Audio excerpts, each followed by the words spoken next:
Hello and good afternoon. YouTube gave me the inspiration to create a video.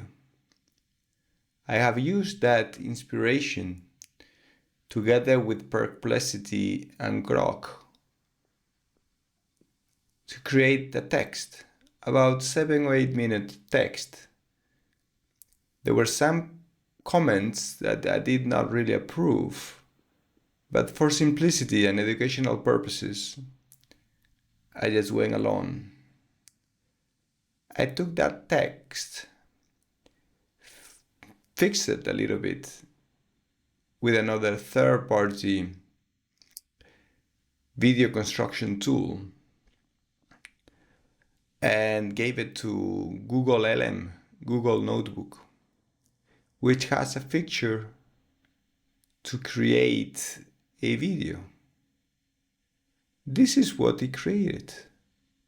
Remember, this is just for educational purposes, but I find it very interesting. Thank you.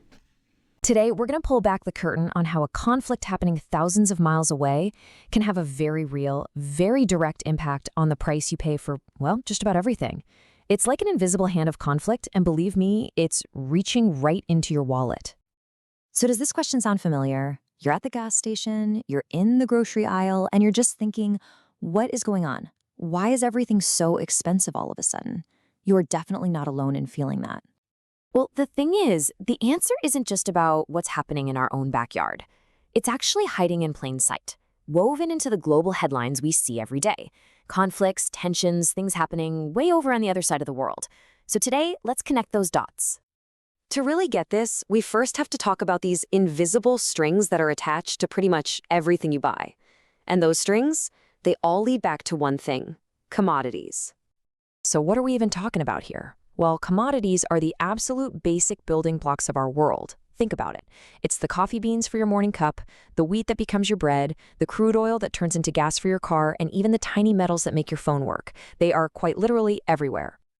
So what happens when the flow of these essential materials gets disrupted? This is where it gets real. Let's dive into 3 recent real-world examples that show just how fast a crisis somewhere else can send prices soaring everywhere else. Okay, first up, an event that sent absolute shockwaves through the global economy: the conflict between Russia and Ukraine. The impact was felt almost instantly, and it was huge. Just look at the scale of this. Russia provides about 1/10 of all the world's oil. And Ukraine? It's called the breadbasket of Europe for a reason. It supplies around 1/10 of the world's wheat. So when a region this vital is thrown into chaos, the supply chain doesn't just get a little shaky, it snaps. For energy markets, the result was absolute mayhem.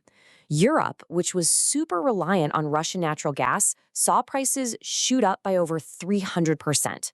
I mean, can you imagine? For regular families, that meant their heating bills basically tripled overnight. And the impact on food was just as insane. With ports on the Black Sea blocked, wheat prices jumped by as much as 50%. And this isn't just about your loaf of bread getting more expensive. It means pricier pasta. And it means the feed for livestock costs more, which, you guessed it, makes meat and dairy more expensive for all of us. It's a chain reaction. Okay, let's shift gears from our pantries to our pockets and the electronics inside them. Our next case study highlights a totally different kind of weak spot: the ongoing tensions between China and Taiwan, which has the entire tech world holding its breath. Check out this breakdown. Taiwan makes over 60% of the world's semiconductors. Those are the little brains inside your phone, your laptop, your car, everything. At the same time, China has a stranglehold on rare earth metals, about 80% of them, which are essential for things like batteries and magnets. Any kind of conflict there could cause the price of all modern tech to just explode. And for our final case, we turn to a region that's been a flashpoint for global energy for decades: the Middle East. You know, instability there always threatens some of the world's most critical oil choke points. Think about this single number for a second: 20%. That means 1/5, 1 out of every 5 barrels of oil used in the world each day has to sail through this tiny, narrow waterway called the Strait of Hormuz. If that got shut down, even for a little while, gas prices everywhere would go through the roof in a matter of hours. So we've seen what happens when the physical supply gets cut off. But there's another force at play here, and it's just as powerful. It's fear. Let's break down how this combination of market psychology and actual supply issues creates this massive domino effect that eventually knocks on all of our doors. This quote just nails it, doesn't it? Because sometimes it's not even a real disruption, it's just the threat of one that's enough to cause a panic.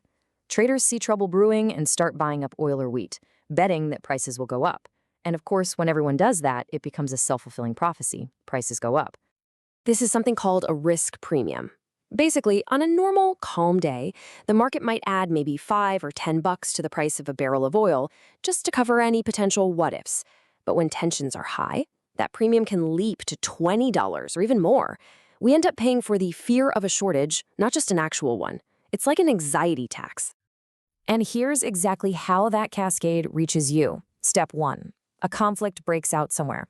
Immediately, step 2, the cost of fuel for container ships and trucks goes way up. That leads to step 3. It's now more expensive to make stuff and get it to the store. And the final domino to fall, that's you at the checkout, seeing that higher price tag. And we're not talking about small change here. In 2022, families in the US saw their grocery bills climb by 10, even 15%. And a huge piece of that puzzle was a direct ripple effect from the shocks to farming and food supplies caused by the conflict in Ukraine. Okay, so understanding the problem is one thing, but what can we actually do about it? How can we, as countries and just as regular people, get better at navigating this crazy, volatile world? Well, a huge part of the answer on every level is about not putting all your eggs in one basket. For governments, that means stuff like building up strategic reserves, stockpiles of oil and grain, to act as a cushion during a crisis. It also means diversifying energy, like moving more toward renewables so you're not so dependent on one volatile region. And for us, it's about staying aware and building a little personal resilience.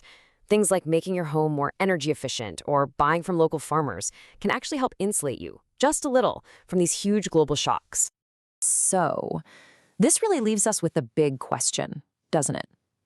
In a world where it feels like tensions are always on the rise, are these crazy price swings just the new normal? Or can we, through smarter diplomacy and better planning, actually steady the ship? It's definitely something to think about. Thanks for digging into this with me.